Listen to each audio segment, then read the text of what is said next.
ఈయన పోలీసుల గురించి ఈయన మాట్లాడిన ప్రవచనాలు కూడా ఒకసారి చూద్దాం. Video please. అయ్యా ఏ పోలీస్ అయ్యిందా పోనీ వారానికి సెలవు వచ్చిందా? గణేష్ పండుగలకో లేకపోతే రంజాన్ పండుగలకు హైదరాబాద్కి డ్యూటీ వేస్తే రోడ్ల మీద 10 రోజులు ఉంటే స్నానాలు చేయక డ్రాయర్ కోసుకపోయి రోడ్డు మీద ఉంటే నేను పోలీసు వాళ్ళ కుటుంబం నుంచి వచ్చిన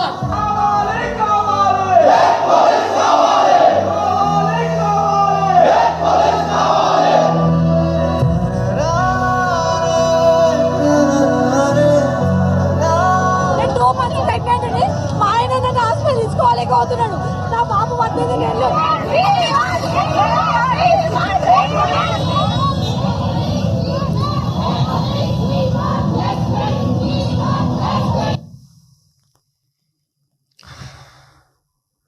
చూస్తే ఎన్ని ఉన్నాయో, ఇంకా చాలా ఉన్నాయని. ప్రతిపక్షంలో ఉన్నప్పుడేమో పోలీసుల గురించి కన్నీరు పెట్టి, అధికారంలోకి రాగానే పోలీసులతోని పోలీసుల కుటుంబ సభ్యులతో కన్నీరు పెట్టించిండు. ఆనాడేమో మొసలి కన్నీరు, ఇప్పుడేమో ఆ కుటుంబాలతోని ఆ పోలీసులతో కన్నీరు పెట్టించిండు. ఆనాడేమో డ్రాయర్ కోసుకపోయిన బాధలు నాకు తెలుసు అన్నాడు. ఇప్పుడేమో రేవంత్ రెడ్డి గారు గుండెలు కోసుకపోయేంత బాధలు వాళ్ళతో బాధ పెట్టిస్తున్నాడు వాళ్ళకు. అప్పుడు తనది కూడా పోలీస్ కుటుంబమే అన్నాడు. ఇప్పుడేమో పోలీస్ కుటుంబాలను రాచి రంపాన పెడుతున్నాడు. ఏమడిగినరా పోలీసులు? వి వాంట్ జస్టిస్ అన్నారు, వి వాంట్ ఏక్ పోలీసింగ్ అన్నారు. అది వాళ్ళ డిమాండ్ కాదు. ప్రతిపక్షంలో ఉన్నప్పుడు నువ్వు ఇచ్చిన మాట, నీ మాట నిలబెట్టుకో రేవంత్ రెడ్డి. నువ్వు ఆ రోజు ఏ మాట ఇచ్చినవో అది నిలబెట్టుకో అని అడిగిన పాపానికి డిస్మిస్లు, సస్పెన్షన్లు, ఛార్జ్ మెమోలు ఇచ్చినావు. 39 మంది ఉద్యోగాలు కూడా వీకినావు. పోలీసుల చేత పోలీసుల కుటుంబ సభ్యుల్ని అరెస్ట్ చేయించిన ఘనత ఇది రేవంత్ రెడ్డిది. ఇది కాదా డబుల్ స్టాండర్డ్? నిజంగా నువ్వు పోలీస్ కుటుంబం నుంచి వచ్చిన వాడివైతే, చీమునెత్తురుంటే, మాట మీద ఉండేవాడివైతే ఏక్ పోలీసింగ్ చేయాలన్నా వద్దా? వాళ్ళు రోడ్ల మీదకి రాగానే హోంమంత్రిగా, ముఖ్యమంత్రిగా ఉన్న నువ్వు వాళ్ళను పిలిచి మాట్లాడి ఇచ్చిన మాట నిలబెట్టుకొని సమస్యను పరిష్కారం చేయాలి. కానీ వాళ్ళను అరెస్ట్ చేసినావు, డిస్మిస్ చేసినావు, ఉద్యోగాలు ఉడబీకి నీ యొక్క నియంతృత్వాన్ని చాటుకున్నావు. ఇది డబుల్ స్టాండర్డ్. ఇక మద్యం అమ్మకాల మీద ఈయన మాయదారి మాటలు కూడా ఒకసారి చూద్దాం. 10 వార్డులు ఉంటాయి, 20 బెల్ట్ షాపులు అయినాయి. ఇవాళ ఇంట్లో ఆయనే తాగుపోతే కష్టం ఉంటే పిల్లగాడు కూడా తాగొచ్చినాక వానెక్కడ పట్టాలి, ఈయనెక్కడ పట్టాలి?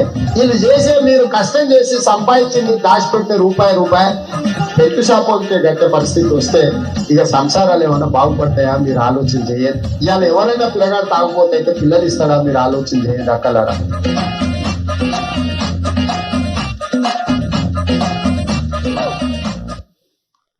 అప్పుడేమో మద్యం వద్దని పద్యం, ఇప్పుడేమో మద్యమే మాధ్యం. ఇది రేవంత్ తీరు. నేను అసెంబ్లీలో కూడా అడిగిన ఈ మాట. ఈ సంవత్సరం బడ్జెట్లో గత సంవత్సరం కంటే 10,000 కోట్ల రూపాయలు మద్యం మీద అధిక ఆదాయం కావాలని లక్ష్యంగా పెట్టుకున్నారు. వీళ్ళు బడ్జెట్లో పెట్టుకున్నారు. ఈ మధ్య రేవంత్ రెడ్డి ఎక్సైజ్ శాఖను రివ్యూ చేసినాడు. రివ్యూ చేసి అమ్మకాలు తగ్గుతున్నాయి, సేల్స్ పెరగాలి కదా. పోయిన సంవత్సరం కంటే ఈ సంవత్సరం ఏ సర్కిల్ పరిధిలో ఏ జిల్లాలో మద్యం అమ్మకాలు తగ్గినాయో ఆ అధికారులందరికీ ఛార్జ్ మెమోలు ఇచ్చిండి. 30 మంది ఎక్సైజ్ అధికారులకు, ఎక్సైజ్ సిఐలకు, ఎక్సైజ్ సూపరింటెండెంట్లకు మీ ఏరియాలో మద్యం తక్కువ అమ్ముతున్నది, మీరు అమ్ముతారా అమ్మారా అని ఛార్జ్ మెమోలు ఇచ్చిండు. వాళ్ళకు మిమ్మల్ని ట్రాన్స్ఫర్ చేస్తామో అని బెదిరించాడు. అంటే ఇప్పుడు ఎవడు తాగుబోతారు తెలంగాణ చేస్తుండ్రు రేవంత్ రెడ్డి? ఆనాడేమో గత ప్రభుత్వం మీద విరుచుకపడ్డావు. ఇవాళ అంతకంటే ఎక్కువ 10,000 కోట్లు మద్యాన్ని ఎక్కువగా తాగించాలి, 10,000 కోట్లు అదనపు ఆదాయం రావాలని లక్ష్యంగా పెట్టుకొని ఛార్జ్ మెమోలు ఇచ్చిన రేవంత్ రెడ్డి నిజస్వరూపం ఇప్పుడు మనం చూస్తున్నాం. ఆనాటి స్వరూపం ఏంది, ఈనాటి నిజస్వరూపం ఈరోజు మన ముందు కనబడుతుంది. అంటే ఇవాళ బెల్ట్ షాపులు, ఆ రోజు గ్రామానికి కోటి ఉంటే రేవంత్ రెడ్డి పాలనలో గల్లీకి ఒక బెల్ట్ షాప్ వచ్చింది. ఆడపిల్లల మంగళసూత్రాలు తెంపే కార్యక్రమం చేపడుతున్నాడు. అంటే ఇప్పుడు వాళ్ళ ప్రాణాలు పోవా? తాగి వాళ్ళ లివర్లు పోవా? మరి నువ్వు మద్య నిషేధాన్ని తెస్తా క్రమంగా అన్నావు, కానీ నిషేధం తెస్తలేవు. ఇప్పుడు ఇంకా 10,000 కోట్లు ఎక్కువ తాగిచ్చే పని చేస్తుండు. ఇది మద్యం విషయంలో, మహిళల విషయంలో రేవంత్ రెడ్డి యొక్క మాయదారి మాటలు మనం చూసాం. ఇక అదేవిధంగా కాళేశ్వరం ప్రాజెక్టు మీరందరూ కూడా విన్నారు, చాలాసార్లు కూడా పదే పదే పదే ఒక అబద్ధాన్ని 100 సార్లు చెప్తే నిజమైద్ది అనేటువంటి రీతుల్లో కాళేశ్వరం గురించి ముఖ్యమంత్రి గారి గోబల్స్ ఎట్లా ప్రచారం చేశారో మీకు తెలుసు. ఒకవైపు ఏమో కాళేశ్వరం కూలైపోయింది, లేనే లేదు, 1,00,000 కోట్లు వృధా అయిందని మాట్లాడతాడు. మరోవైపు మీరు చూస్తున్నారు, మొన్న ఈ మధ్య ముఖ్యమంత్రి గారి రివ్యూ తర్వాత ప్రెస్ నోట్ వచ్చింది. మల్లన్న సాగర్ నుంచి హైదరాబాదుకు 20 టీఎంసీల నీళ్లు, మల్లన్న సాగర్ నుంచి మూసీ పునరుద్ధరణకు 5 టీఎంసీల నీళ్లు. మరి కాళేశ్వరం కూలైపోతే మల్లన్న సాగర్ నుంచి హైదరాబాద్ నీళ్ళు ఎట్లా వస్తాయి? మల్లన్న సాగర్ కాళేశ్వరంలో అంతర్భాగం కాదా? కొండపోచమ్మ సాగర్ మల్లన్న సాగర్లో అంతర్భాగం కాదా? ఆ మధ్య ఇంకా కొండా సురేఖ గారి వీడియో కూడా ఉంది, అది కూడా ఉంది, ఒకసారి చూసిన తర్వాత మాట్లాడదాం. కాళేశ్వరం కట్టడం కూలడం రెండూ జరిగిపోయినాయి. శ్రీ రంగనాయక సాగర్ జలాశయం కింద దాదాపు 1,10,10,000 ఎకరాలకు నీరు అందించేటువంటి కార్యక్రమం ఉంది. దీంట్లో ఎడమ కాలువ ఇప్పుడు మనం ఓపెన్ చేయడం జరిగింది. ఎడమ కాలువ నుంచి 70,000 ఎకరాలకు, అదేవిధంగా కుడి కాలువ నుంచి 40,000 ఎకరాలకు, ఎడమ సాగర్ నుంచి ఇప్పుడు నీళ్లను మేము విడిచిపెట్టడం జరిగింది.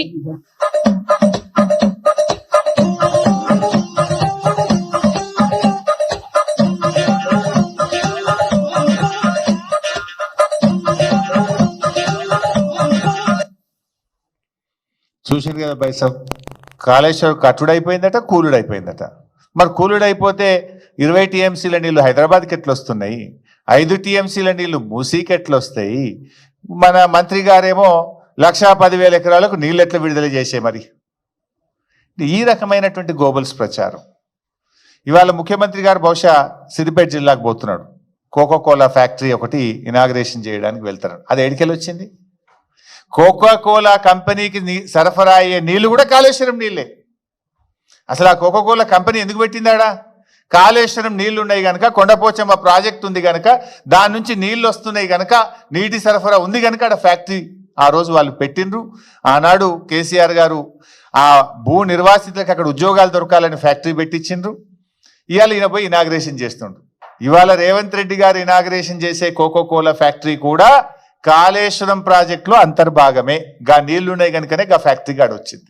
గా విషయం కూడా ఆయనకు తెలియదు. తెలుసు డబుల్ స్టాండర్డ్. ఇక సోనియా గాంధీ గారు, అది కూడా ఒకసారి చూస్తే అయిపోతుంది. సోనియా గాంధీ ఎందుకంటే పాపం ఆగాదు, నేను చెప్పినాక వెట్రా బిడ్డ ఎంత తొందరపడుతున్నారు నాయన. రేవంత్ రెడ్డి గారి డబుల్ స్టాండర్డ్స్ విషయంలో పాపం సోనియా గాంధీ గారు కూడా అతీతం కాదు.